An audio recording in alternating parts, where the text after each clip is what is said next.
Dia untuk menjawab soalan-soalan ni. Soalan pertama Ustaz ni, soalan anak muda ni. Jika kita berkawan dengan perempuan ramai-ramai, kita berkawan dengan perempuan dan mereka selalu call kita, adakah haram sembang sesaja je?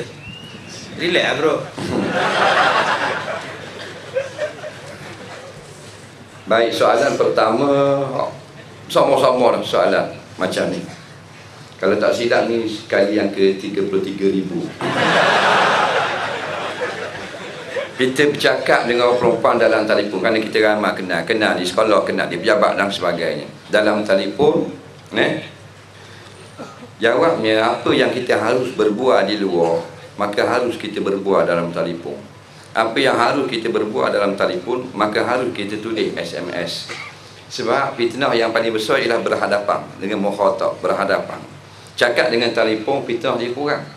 Kan tak nampak dia, kita dengar suara saja. Suara pun kadang-kadang pecah-pecah. Fitnah yang paling besar ialah boleh berhadapan orang dengan orang.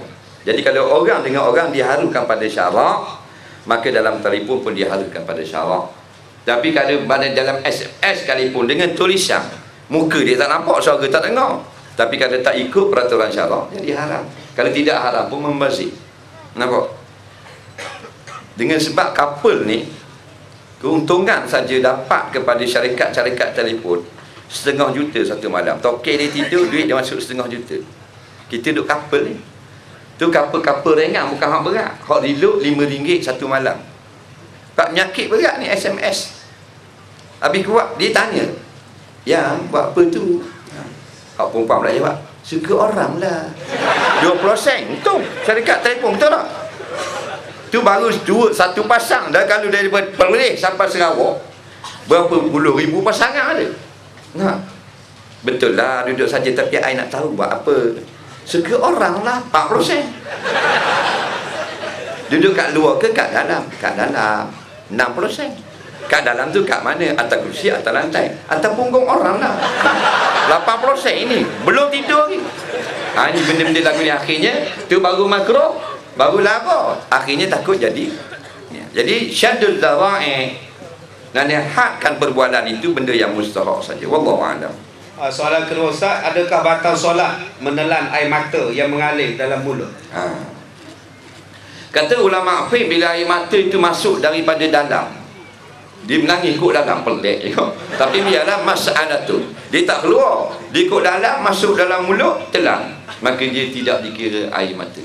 Air mata dia bila dia keluar, kita pun masuk, untung aku, dia pun minum air mata dia setitik dengan sengaja, membatalkan solat. Wallahu a'lam. Adakah sekufu perkahwinan antara laki-laki umur 29 dengan wanita umur 19 tahun? Masalah kafaah, masalah sebanding. Yang pertama sekali agama, kufu ni. Yang perempuan orang beragama, laki-laki biar beragama.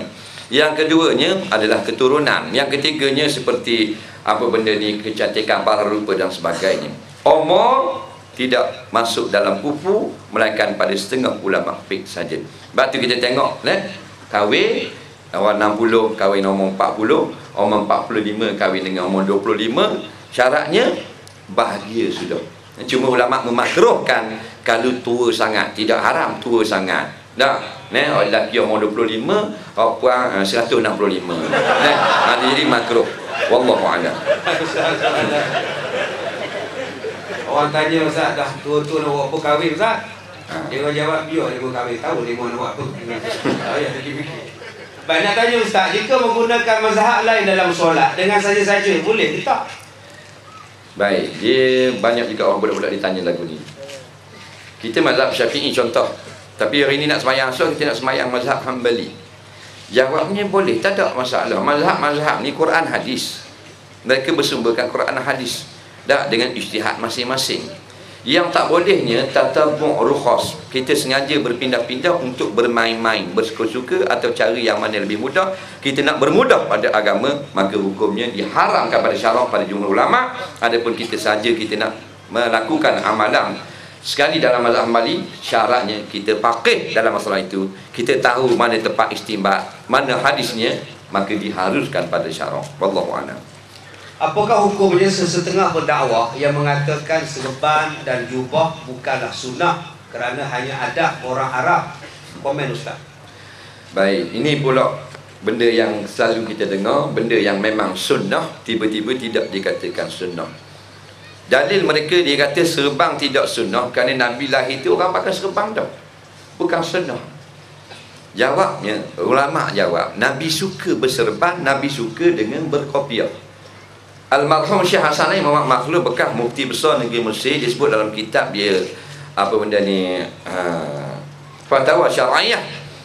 Yang ini dua perkara, al-qalam surah dan imamah, serban dan kopiah adalah sunnah Nabi SAW, dan tidak dapat kita gunakan hujah Nabi lahir telah ada serban maka dia bukan sunnah. Kalau begitu makan tangan kanan bukan sunnah, kerana sebelum Nabi lahir orang telah guna makan tangan kanan. Dan berenang pun bukan sunnah, kerana sebelum Nabi lahir orang telah pun berenang. Jadi bila datang dalam hadis Nabi suka benda tu, maka itulah sunnah Nabi SAW. Tapi tidak disyaratkan pendakwa nak pakai serban, nak pakai kopiah, jubah dan sebagainya. Pakai jin 501 baju hacker pun tak ada masalah, kerana dakwa menyatakan kebenaran, ajak orang buat baik. Wallahu a'lam. Baik, ini tentang pakaian Ustaz. Apa hukum laki-laki yang pakai baju pink dan warna-warni dengan kata haram? Saya ada baju Melayu pink dan ungu, kalau haram saya tak nak pakai dah. Pakai bagi sini. Tidak ada sebarang hadis pun yang menyebut warna pink dalam larangan-larangan pakaian. Yang adanya pakaian-pakaian yang dilarang, pakaian warna untuk wanita. Jadi kalau benda tu khusus untuk wanita, ataupun sekalipun pada jalan adi, kebiasaan kalau pakai kalau gitu orang perang, maka boleh jadi haram pula orang laki-laki pakai. Sebab tu sebaik-baiknya, nah, kalau warna pink yang terang-terang ni jangan pakai orang laki-laki. Kerana ini pakaian yang color ni biasanya khusus untuk perempuan. Tapi kata haram tu bukan haram itlaq, dengan qat'i, makruh tahrim, dengan sebab qiyas daripada hadis yang menjadi sandaran. Jadi makruh tahrim hukumnya haram juga, tapi tak sama dengan haram yang asal. Kerana tidak disebut dengan warna dalam hadis. Jangan dengan warna-warna yang disukai oleh wanita. Wallahu a'lam. Baik, kita kembali kepada masalah persoalan keluarga. Ini tentang masalah nafkah Ustaz. Apakah kadar nafkah yang ditetapkan Islam bagi seorang isteri? Macam mana kalau mak mertua dapat lebih daripada kadar nafkah yang diperolehi oleh isterinya? Nafkah yang wajib asal dia ada 3, yang tabi' dia ada 2. 3 yang wajib: makan, minum, tempat tinggal dan pakaian. Makan minum 2 kali sehari sahaja. Ini yang mu'tamad. Pagi sekali, petang sekali, atau pagi atau malam sekali. 2 kali saja yang wajib seorang suami beri makan kepada isteri. Qadar mana? Qadar kenyang. Mengikut makanan bukan negeri, makanan jenis perempuan yang menjadi isteri. Kalau isteri dia orang Melayu, makan berat, wajib dia beri makan berat walaupun isteri dia duduk di Moskow. Dia ikut makanan pasal nafkah isteri. Nah, kalau isteri dia bukan jenis makan nasi, jenis makan cikedi, makan cikedi, tunai dah nafkah. 2 kali sehari sebut dalam kitab I'anatul Talibin dengan lauknya, bukan nasi saja, mesti ada lauk. Sama ada kita beli, atau suami isteri yang masak, atau suami masak, atau beli benda mentah, isteri yang masak gula, semua tu tidak menjadi masalah. Atau suami beri duit je, isteri beli di kedai makan juga 2 kali sehari. Pakaian 2 pasang setahun, 6 bulan 1 pasang. Paling kurang tu qadar ya. Kurang pada tu sengaja haram. Dan mana pakaian dia? Tudung rambut, telekung belah luar, baju kurung, kain, kemudian stoket dan kasut. Nampak? Tapi masalah pakaian masih tak ada masalah. Biasanya orang puan ni banyak pakaian. Tengok raya lah 6 pasang paling komang. Puasa tak pernah cukup. Pakaian banyak. Kemudian tempat tinggal. Tempat tinggal sama ada sewa atau suami tu buat sendiri, atau isteri tu buat sendiri, dia tukang kayu ataupun tumpang rumah siapa, dengan syarat tempat itu disukai oleh isteri. Mana suka apa? Tidak ada orang yang menyakitkan hati dia. Ni ramai orang tak faham. Dia duduk dengan mertua, mertua tak ngam dengan isteri, tak lepas qada yang wajib. Sebab tak boleh ada dalam rumah itu untuk lepas lulus nafkah orang yang berbalah dengan isteri. Tak boleh. Faham tak? Kita nak duduk mana-mana ikut suruh. Nak duduk bawah flyover, tak ada masalah. Bini kita. Ada seorang kakak kita numpang duduk. Kakak kita ni memang tak ngam. Memang balah sama dengan isteri kita. Haram perbuatan kita. Rumah tak lawa tak apa. Tutup dengan kotak sabun pun tak ada masalah. Tapi isteri suka. Yang dengan sebab dan dengan perkirakan sifat-sifat rumah, antaranya dia nak apa benda, nak pergi buang air dan mandi sebagainya, orang tak tengok dia. Bab setengah-setengah rumah kan nak kena pergi mandi luar siang dia. Buat biar bilik air tu tertutup.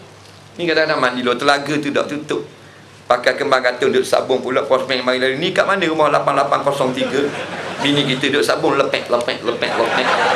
Jadi kau mang sepandang. Jangan sampai gitu. Biar comel tempat duduk isteri kita, kerana dia isteri kita. Ini nafkah yang wajib. Kemudian ada lagi dua lagi nafkah yang kalau kita perlu menjadi wajib, seperti obat, seperti alat makeup, alat sabun dan seumpamanya. Wallahu a'lam. Baik, terima kasih. Kita pergi kepada masalah doa, Ustaz. Kalau saya berdoa minta anak jadi cerdik macam Imam Syafi'i, jadi kuat hafalan macam Imam Bukhari, boleh ke? Adakah ini membelakangkan Nabi Muhammad? Tidak menjadi sebarang kesalahan. Semua yang Allah beri karamah kepada hambanya. Imam Syafi'i karamahnya pandai fiqh, Imam Bukhari karamahnya hafal hadis ratusan ribu. Ini semuanya untuk dicontohi. Bukan makna kita belakangkan Rasulullah. Cuma ingat, laqad kana lakum fi Rasulillah uswatun hasanah. Terbaik sekali Rasulullah.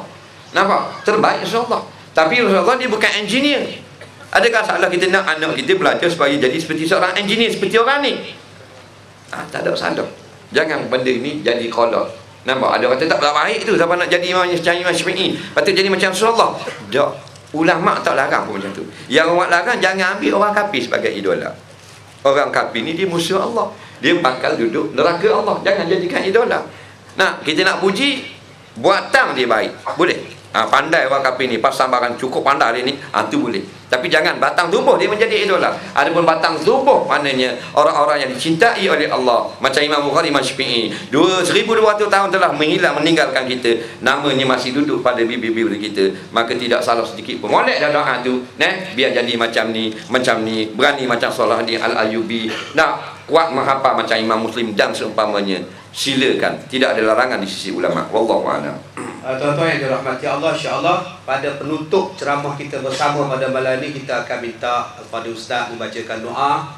Saya minta semua berada di tempat masing-masing untuk sama-sama baca doa, dan kita akan sudahi ceramah kita ini dengan ucapan selawat yang akan dipimpin oleh kumpulan Nasyi'in Team yang turut bersama dengan kita. Jadi saya minta nanti dalam sebelum tamat program kita ni, kumpulan Team ambil tempat di belakang saya, dan mereka juga membawa CD-CD, buku-buku mereka. Dan jika tuan-tuan membeli CD nasyid mereka, buku mereka, beberapa persen ini akan disumbangkan dalam pembangunan Al-Barakah yang baru. Kita masuk lagi dalam soalan seterusnya tentang syurga. Saya ada mendengar Mufti Mesir Syekh Ali mensyarahkan kitab Hikam. Pada satu huraian, kita tidak masuk syurga dengan amalan yang kita buat, tetapi masuk syurga dengan rahmat Allah. Saya confused. Ustaz, tolong huraikan. Satu hari Rasulullah SAW menyatakan bahawasanya kita akan masuk syurga dengan rahmat kasihan belas Allah. Seorang laki-laki bangun, dia tak puas hati. Dia kata, saya nak masuk dengan amal saya, bukan dengan rahmat Allah. Dia nak masuk dengan, dia berasa amal dia banyak. Nabi kata, tak, kita masuk dengan rahmat Allah, bukan dengan amalan kita. Akhirnya dipendekkan cerita, membayar dulu nikmat Allah yang kamu beri, kemudian kamu masuk syurga Allah dengan amalan kamu. Maka sebelah mata kamu berapa ringgit kamu nak bayar kepada Allah. Akhirnya dia akur, segala nikmat yang Tuhan beri inilah yang dapat kita beramal dengan pertolongan Allah. Kerana kalau Allah tak tolong, kita tak dapat beramal walau sedikit pun. Kita tak dapat nak tengok para ulama, nak dengar Quran hadis kalau Tuhan tak tolong. Semua dengan pertolongan Allah. Maka jangan kita berasa kita boleh masuk syurga Allah dengan amalan kita. Sebab tu Imam Syafi'i dia kata, aku tak layak dengan syurgamu, dan aku tak tahan dengan nerakamu. Bukan makna dia nak duduk tempat ketiga. Ni orang yang tawaduk, nak kepada Allah. Dan jangan kita berasa amal kita hebat. Nak tunjukkan amal kita kepada Allah. Jangan tunjuk sama makhluk. Nampak? Tunjuk tahajud kita, tunjuk ke Allah. Tunjuk kita ni hebat, tunjuk ke Allah. InsyaAllah. Wallahu a'lam. Baik, kita tengok pada tentang Isra' dan Mi'raj, Ustaz. Nabi naik ke langit bertemu Allah. Jika Allah ada di atas, bermakna sudah bertempat. Adakah benar-benar Nabi bertemu Allah atau nur saja? Dengar cerita daripada kecil, orang cerita Isra' Mi'raj. Nabi naik atas langit jumpa Allah, naik atas langit jumpa Allah. Sebut dalam hadis. Tapi tidak ada sebarang hadis yang sebut Nabi jumpa Allah, Allah tu ada di atas langit. Cuma yang ada cerita hadis Nabi naik ke langit. Sebab tu kata Allah ni wujudun bila makan. Cukup. Wa su'alu anhu bid'ah. Imam Malik kata jangan duduk berbid'ah, duduk sabah. Dia ni duduk faham benda lagu ni. Allah tak tanya aku duduk di mana dalam kubur dia. Allah tanya kita harta ambil mana? Amalmu lagu mana? Ilmu lagu mana? Hutang orang bayar ke tak? Allah tak tanya aku duduk di langit atau tak ada tempat. Ni kata bid'ah sekarang. Benda-benda lagu ni, ini sebenarnya mainan Yahudi Nasara. Nampak? Jadi kita ni kata-kata mak tak ada, ayah tak ada pergi Mekah. Tinggal adik dua orang duduk rumah. Dia pun tinggal dia, lagi anak abang nak tubik luar jalan kejap. Balik daripada tu, gila ni abang cakap dengan mak kejap, jumpa mak kejap. Abang ni hampir kuda ke benda? Mak ada Mekah ha. Dak cakap dengan mak tadi. Ya ke dak bang? Balik dah dak mak ada Mekah dak, abang kata tubik luar. Dak cakap telefon. Mak dia tak ada luar, mak dia ada di Mekah. Faham tak? Bermakna tu makhluk. Maka Nabi naik Isra' Mi'raj ke langit, Nabi nampak terima wahyu dan sebagainya. Bukan cerita dalam hadis itu Tuhan mari duduk situ. Di situlah Nabi menerima semayang daripada Allah. Tak ada Allah, Allah lebih mengetahui. Nampak Maha Suci Allah bersamaan dengan makhluk. Cukup setakat tu. Dah kata Ar-Rahman ala istawa, Tuhan atas arah beristawa, kita sebut kerana sebut dalam Quran. Maksud Al-Kitab saya kata wallahu a'lamul muradi. Cukup setakat itu. Wallahu a'lam. Baik, satu lagi persoalan Ustaz daripada penanya yang sama. Dia tanya tentang solat. Bagaimana cara nak sujud? Turun tangan dulu ke, turun lutut dulu ke? Ni yang kata sebab itulah. Belajar biar pandai, belajar biar boleh. Jangan baru nak belajar, baru dengar terus balah. Benda ni balah, berbalah lama dah. Dia balah ni bagus kerana membawa pada maslahat, tapi balah ada tak bagus juga kalau bawa pada perpecahan. Nampak? Ada balah yang dipuji syarak. Ada balah yang tidak dipuji syarak. Macam memuji juga, puji orang, ada Tuhan marah. Ada yang puji orang dapat pahala. Kita balik di rumah kita tengok bini kita duduk nyapu sapah apa semua tak. Allah ya, tak pernah lagi abang tengok dalam dunia ni orang pandai nyapu macam yang satu habuk pun tak pernah tinggal. Cara pegang menyapu pun tak ada orang boleh lawan. Comel sungguh. Benar kata gitu? Tak pernah. Kalau kita puji, baik pada syarak. Sebab apa? Dia letih menyapu satu rumah, kita pergi puji, jadi hilang letih. Dia dekah tinggal menyapu, pergi cari pisang, ramah buat cok kodok. Jadi ada puji yang dilarang syarak. Maka begitu jugalah seperti yang disebutkan dalam masalah. Apa dia tadi? Sujud. Masalah sujud tadi. Duduk malah masalah turun lutut dulu ke tangan dulu. Ginilah. Dalam mazhab Hambali, sunat turun tangan dulu. Kerana Imam Hambali dia merajihkan masalah ni dalam turun tangan dulu. Imam Syafi'i, guru Imam Hambali, merajihkan masalah hadis turun lutut dulu. Maka orang tanya Syekh Atiyah Saqar, bekas Syekhul Azhar, orang alim menjadikan rujukan dunia. Senang dia jawab, pasal dia alim sungguh, bukan alim main-main. Dia kata kedua-dua cara turun adalah molek belaka. Kerana kedua-dua ni ada belaka dalam riwayat. Kan comel kata.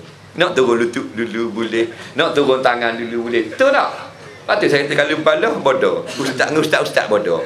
Hanya masalah wallahualam. Jadi bodoh. Baik tuan-tuan, kita tengok soalan daripada SMS. Mengapa kita Melayu Islam lemah dalam solat berjemaah kecuali solat Jumaat? Tapi bila kita di Mekah, kita rajin solat Jumaat. Itu yang saya selalu sebut. Duduk di Mekah, di Masjidil Haram, tiap-tiap hari pergi Masjidil Haram. Bila dah balik Malaysia, tiap-tiap hari haram ke masjid. Adakah pahalanya macam mana Ustaz? Tolong jelas Ustaz. Jadi masalah jenis bangsa itu sendiri atau environment Kita duduk di Mekah, orang Melayu yang lemah, tapi bila duduk di Mekah kuat pula dia solat jemaah. Tapi balik duduk dengan rumpun Melayu balik, dia jadi lemah balik. Kadang-kadang dengan sebab persekitaran, kadang-kadang dengan sebab diri kita sendiri. Nampak? Ada yang jenis kita semangat dengan sebab apa? Semangat dengan ada sesuatu. Sesuatu kita semangat, tak ada sesuatu kita tidak semangat. Sebab tu Allah Ta'ala dia buat janjikan dengan macam-macam pahala.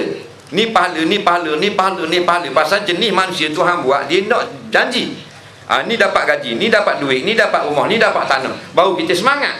Kalau kita tak di pokoknya, jawatan kosong, kerani kilang. Nampak? Gaji luar biasa. Kalau kilang lain RM800, tapi kilang kami RM18,000 dibayar di padang mahsyar. Siapa nak kerja lambat. Khuliqal insan min ajal. Manusia Tuhan cipta jenis gaduh, nak derah, nak cepat. Nampak? Sebab tu bila kita kerja dengan kerajaan, rajin. Pukul 6 pagi keluar dah. Kerja dengan kerajaan Allah, malam. Padahal Allah bayar mahal. Nampak? Kerana bayar mahal pun lambat bayar. Jenis kita ni jenis gaduh. Sebab tu walaupun dijanjikan 27 pahala dan sebagainya, kita masih lemah. Tapi siapa di tanah yang barakah, bumi yang sangat barakah, maka kita hilang lemah berkat tanah Mekah haram. Balik sini tak ada keberkatan tanah haram. Nampak? Balik semula diri kita asal, lemah kita melainkan orang yang sudah sedia kuat. Jadi benda inilah kita kena ubah supaya kita jadi umat yang terbaik. Wallahu a'lam. Baik, soalan yang seterusnya Ustaz tentang hukum berkenaan dengan duit KWSP dalam 60,000. Saya kena bayar zakat kalau saya keluarkan duit KWSP dalam 60,000. Duit KWSP yang ada dalam KWSP dipanggil duit kita, tapi separuh milik.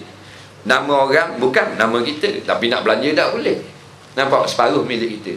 Dia bila kita qabat, kita dapat genggam atau kita menguasai duit itu, di situ wajib zakat. Kalau 60,000 telah lebih pada nisab, dan biasanya 60,000 telah lebih daripada setahun. Bila dapat saja, maka itulah tarikh wajib kita mengeluarkan zakat. Kerana KWSP tidak mengeluarkan zakat. Wallahu a'lam. Soalan dia Ustaz, adakah duit faedah hanya kena asingkan duit bunga yang diberi oleh KWSP? Adakah haram duit faedah? Wajib diasingkan untuk setakat ini. Gurilah sumbangan untuk tabung-tabung perjuangan dan anak yatim dan sebagainya, untuk maslahat orang ramai. Yang pokok hak kita itu bukan keuntungan, kita belanja untuk diri kita. Wallahu a'lam. Dia kata, Ustaz, terima kasih jasa mudi kenang. Nak belanja cokotia pun boleh. Masya-Allah. Okey, seterusnya tuan-tuan, soalan yang seterusnya tentang rumah. Ya, tentang berkenaan dengan rumah. Saudara saya nak beli sebuah rumah pada harga 50,000. Tuan rumah buat perjanjian.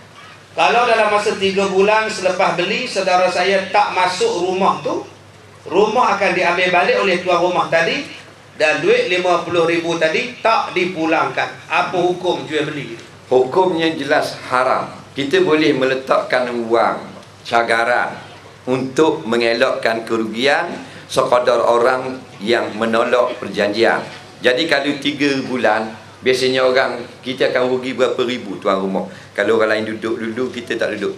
Balik pada sewa. Kalau sewa tu lebih kurang 1,000 sebulan, lebih kurang adatnya 3,000 sahaja. Boleh ambil wang pendahuluan, kata setengah ulama.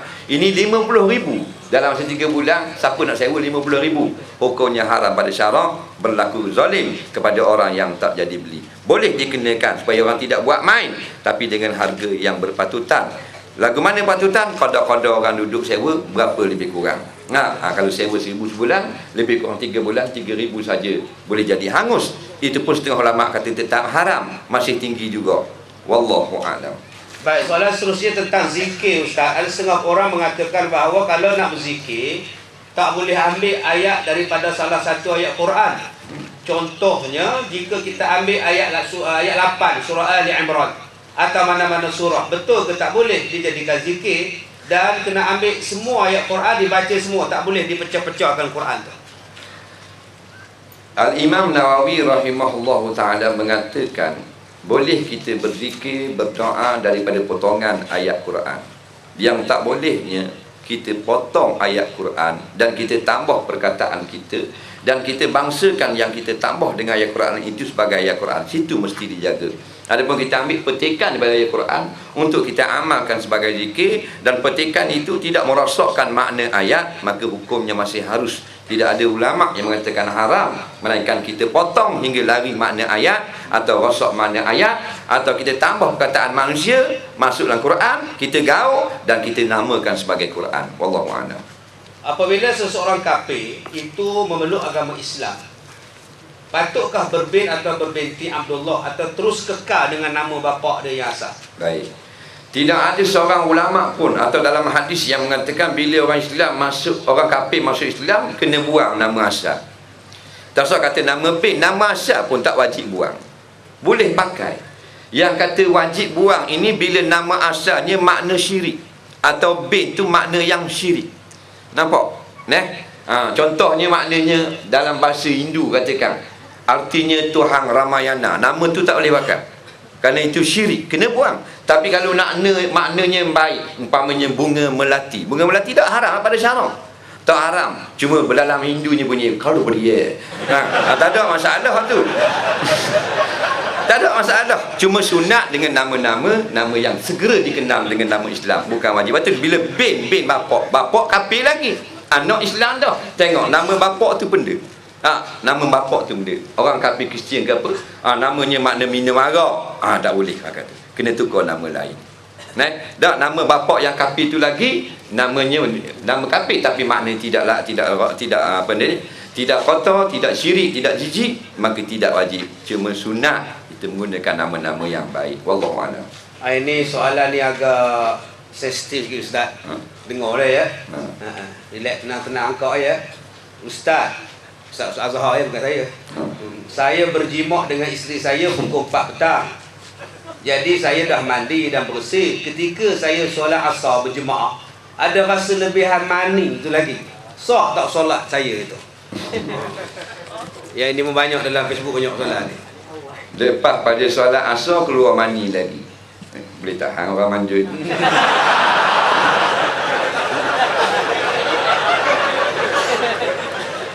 Jadi keluar mani ni tidak membatalkan wuduk, dia menyebabkan hadas besar. Bila yang menyebabkan hadas besar? Mani-mani yang mula-mula keluar, bukan air mani yang mula keluar kali yang kedua. Contoh kali kedua gini, lepas dia jimak dia keluar mani, lepas tu dia pergi mandi-mandi, ada lebihan dalam kemaluan. Hak tu membatalkan wuduk. Kalau keluar sebelum semayang, tak sah semayang tu kerana dia tak ambil wuduk. Tengah semayang pun batal semayang, bukan sebab hadas besar, kerana batal wuduk. Mani yang menyebabkan hadas besar, dia terpancar klimaks daripada keseronokan. Adapun yang lebihan daripada mandi, nampak? Dia hanyalah membatalkan wuduk. Jadi selepas daripada semayang barulah keluar lagi mani, tak batal semayang dia tadi. Tak batal pun. Kerana lepas semayang tu, lepas dia mandi, lepas jimak dia mandi, dia suci, dia pergi solat. Lepas solat, sama ada keluar mani yang menyebabkan hadas besar pun tak batal semayang, atau keluar mani yang lebihan yang hanya ada dalam kemaluan membatalkan wuduk, tidak batal juga semayang, kerana berlaku selepas salam tak batal semayang. Yang batalnya assalamualaikum, keluar mani, kum mari ke diam, maka batal semayang. Wallahu a'lam. Baik, kita masih lagi dalam semangat Harimau Malaya ni Ustaz. Masih bola ni. Soalan pun tentang bola juga. Apa hukum kalau kita pakai seluar pendek hendak main bola? Tolong jelaskan. Jawabnya tidak haram kita pakai seluar pendek ataupun pakai spender. Yang haramnya kita dedah aurat.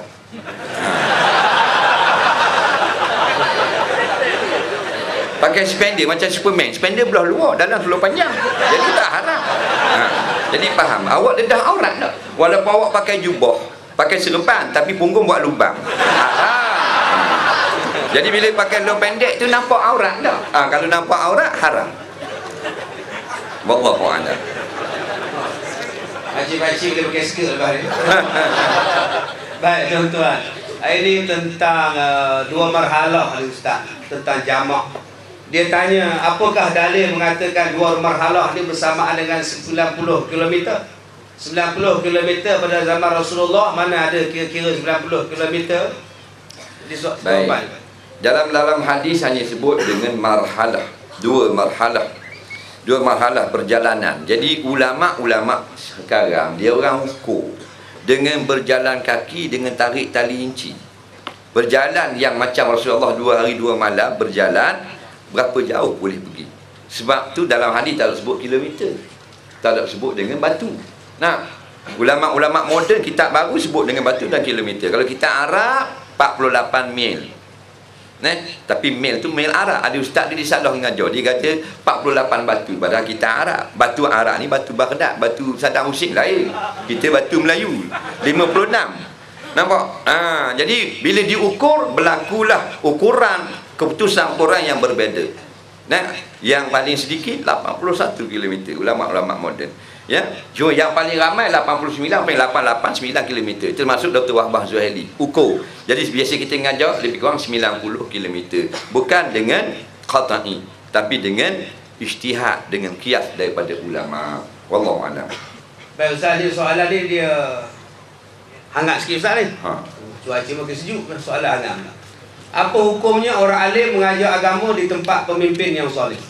Yang peliknya pemimpin tu tidak mendengar ceramah beliau, hanya pengikut pemimpin itu saja yang mendengar ceramah tersebut. Hai, macam polis saya. Jawabnya, mengajar tak ada masalah. Yang dilarangnya kita ni pergi kepada orang-orang yang zalim, kemudian untuk membantu kezaliman mereka.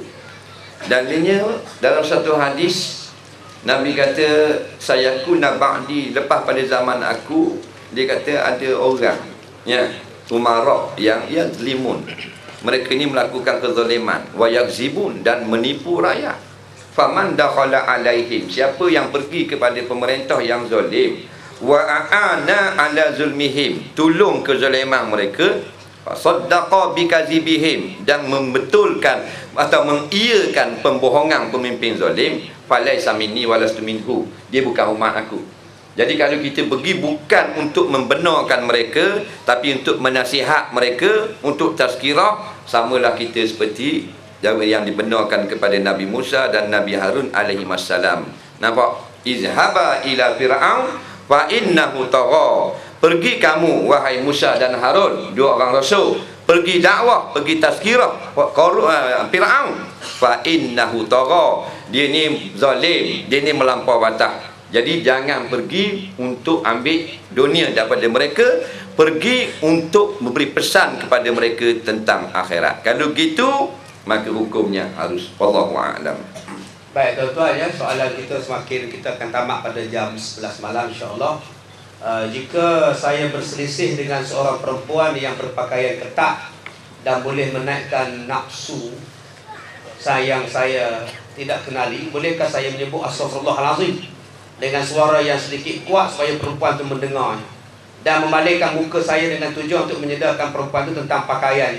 Apakah tindakan saya ini betul? Jika salah, apakah tindakan yang sepatut yang saya lakukan? Baik.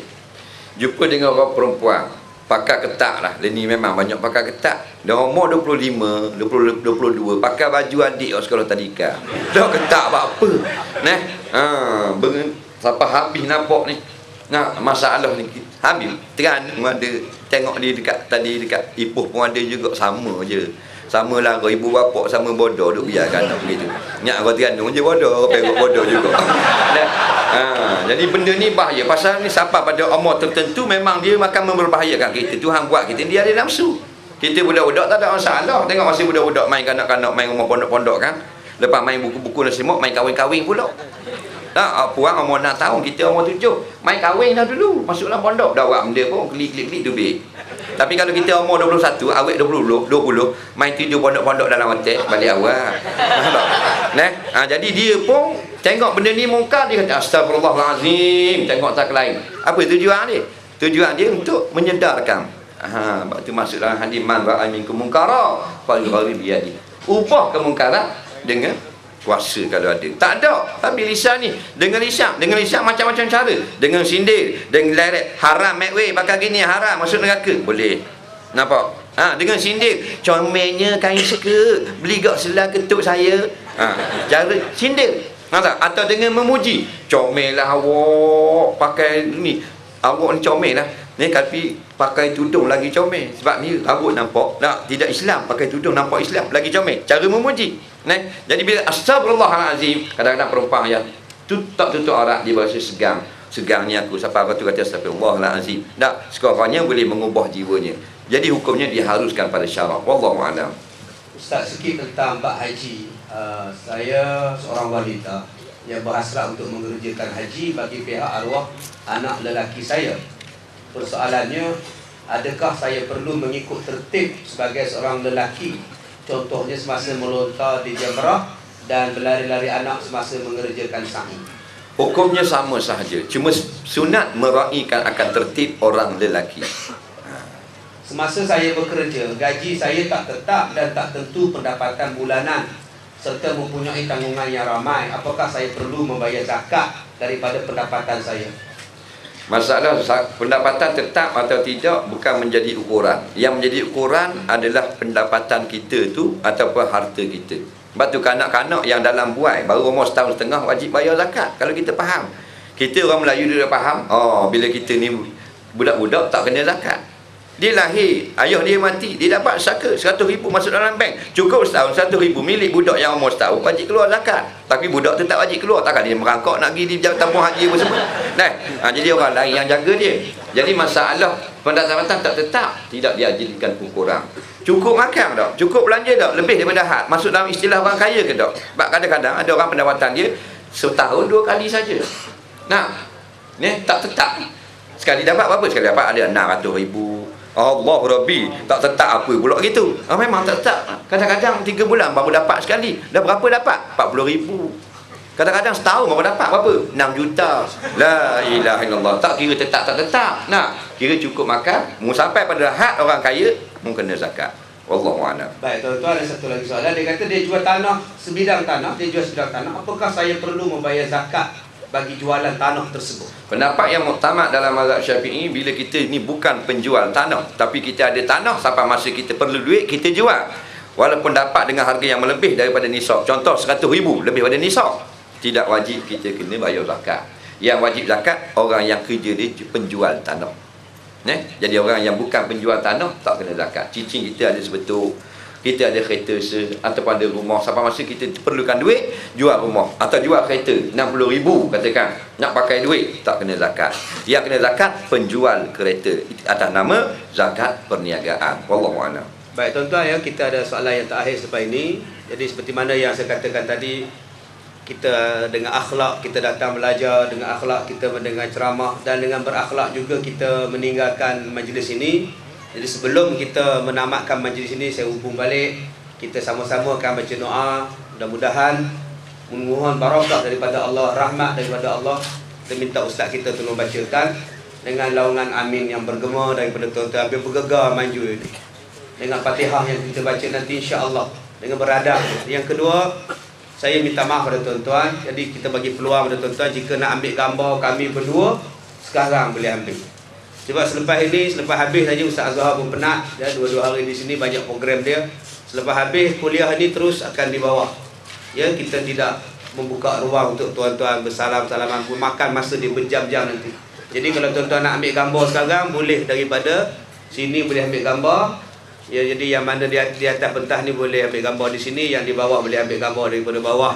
Insya-Allah kita bagi peluang pada ustaz kita untuk berehat sedikit. Soalan untuk dia yang terakhir, ada 2 soalan yang terakhir sebelum kita mulakan dengan bacaan doa dan selawat. Apakah bolehkah seorang perempuan meminang seorang lelaki, dan bagaimanakah prosedurnya kalau boleh? Tidak ada sebarang ketetapan dalam agama, maknanya orang perempuan tak boleh meminang, orang lelaki yang boleh meminang. Cuma dari segi adab sahaja. Yang berlaku Rasulullah SAW dipinang sebenarnya hakikatnya oleh keluarga Sayyidina Abu Bakar untuk Aisyah. Begitu juga dengan keluarga apa benda ni, Siti Khadijah, Ali Ja'far radhiyallahu an. Jadi kita kalau kita nak meminang lelaki, boleh. Peminangan maknanya usaha peminangan itu dari pihak perempuan. Kita tengok seorang lelaki-lelaki ni dia baik, beragama, orang semayang, orang pergi belajar agama, walaupun kerja makan gaji di pejabat, tapi dia orang baik, maka dia jodoh yang baik untuk kita. Maka kita boleh pinang. Pinang lagu mana? Menyatakan hasrat. Bila kita menyatakan hasrat, dia suka, maka kita gerakkan supaya pihak keluarga lelaki yang memulakan, padahal meminang daripada pihak perempuan. Dan pepatah Melayu kata pergi tak boleh cari timba, tu pepatah tak ada masalah. Kita boleh romba tulis balik, pergi tak ada salah mencari timba. Boleh buat, tu hak kita. Nampak? Sebab bila datang laki-laki yang beragama, dalil dalam hadis kata iza ja'akum man tardawna dinah. Bila datang seorang laki-laki kepada kamu yang kamu hengok bagus agamanya, fazawwiju, maka para wali tolong kahwinkan anak perempuan kamu. Jangan beri terlepas peluang ini kepada laki-laki seperti ini. Nampak? Tengok comel dah. Oh, comel budak ni. Aku tengok kuliah dia ada sama. Bagi kahwin dengan anak aku lah. Tanya laki-laki, budak, saya tengok awak ni baik. Saya pergi semayang, pergi kuliah. Orang awak baik, cakap khabar awak baik. Saya nak awak jadi suami kepada isteri saya. Suka tak? Tu anak saya. Cara tu itu mudah. Yang jadi payah sekarang adat ni. Itu yang jadi payah. Nampak? Payah nak kahwin begini. Lagi payah pula masuk dengan mak pula. Mak yang banyak jadi nikah. Ayah kenang dah, mak tak bagi. Mak tu bukan wali, tapi jadi terbalik orang Melayu. Mak ni lebih pada bapak wali dah pula. Mak ni pun nasihat je bila ada orang nak minang, pergi duduk dapur buat mi goreng, buat kuih tiaw. Dak dia naik atas pula. Ayah dia kata tak apalah, pak cik tak ada kisah boleh belaka. Abang jangan cakap banyak. Ini masalah yang berlaku. Jadi kita balik kepada Islam, tak ada salah. Bila kita nak kahwin dengan pelanggan laki-laki, kita boleh meminang. Cuma dalam majlis itu mulakan dengan pihak lelaki. Wallahu a'lam. Soalan terakhir Ustaz, bolehkah kita mengucapkan selamat menyambut Deepavali pada orang India? Adakah dengan ini boleh memesongkan akidah dengan ucapan ini? Baik. Dalam satu hadis seorang laki-laki beritahu, ya Rasulullah, kami ini telah diberi salam oleh orang Yahudi. Maka bolehkah kami jawab? Nabi kata boleh, jawab dengan alaikum sahaja. Oleh kerana itu jumhur ulama mengatakan jangan berkata dengan selamat untuk lain daripada orang Islam.